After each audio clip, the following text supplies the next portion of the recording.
امروز یه مجموعه اومدیم به نام دخمه زرتشتیان. حالا میریم بالا، خود مجموعه رو میبینیم و سعی میکنم براتون توضیح بدم که از اینجا چه اتفاقی میافتاده.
خب من چیزی که متوجه شدم که زرتشتی ها مردگان خودشون رو داخل این گودال مینداختن تا یا دفن میکردن که پرنده ها، درسته؟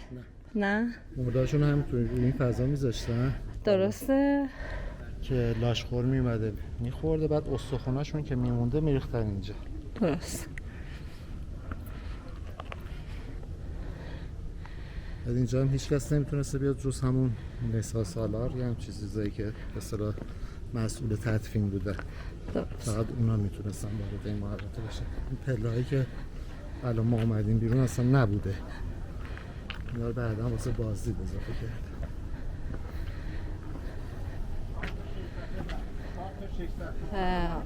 اونم که روبرو هست تقریبا یه چیز مثل همینه که الان پله نداره، ببینید چاتش خاک، ولی این پله داره از شهر.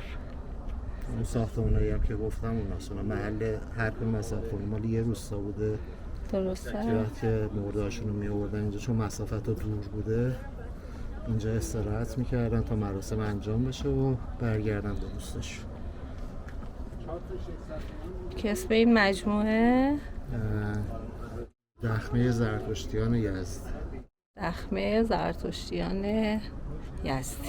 ظاهراً تا حدود 50 سال پیش هم با همین سنت تدفین میکردن، ولی جدیداً اونجا اون محوطه‌ای که گورستان جدیدشون هست که به روش امروزی دفن میکنن.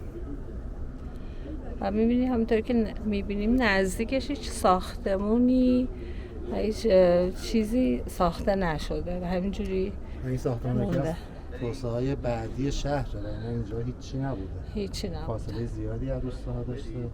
کل شهرم زیر پاش.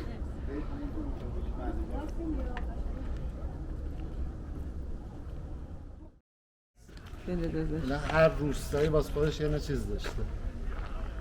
یه ساختمان اینجا داشته که محل استراحتشون، چون مثلا مسافت زیاد بوده مرده‌هاشون رو می‌آوردن، یه جایی داشتن که اینجا بمونن استراحت کنن تا مثلا مراسم مذهبیشون انجام بشه، برگردن به روستاشون.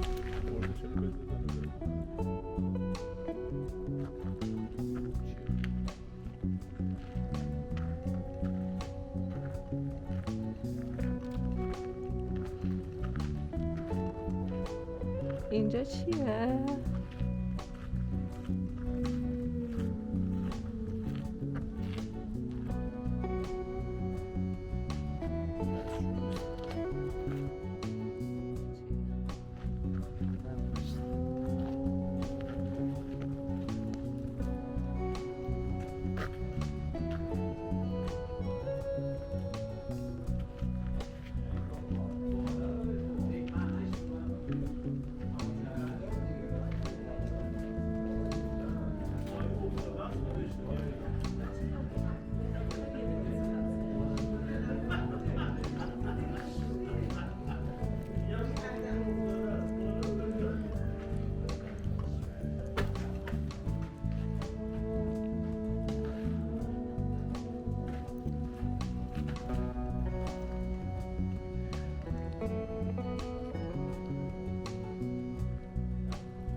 اگه نیست که بریم از پلاستیک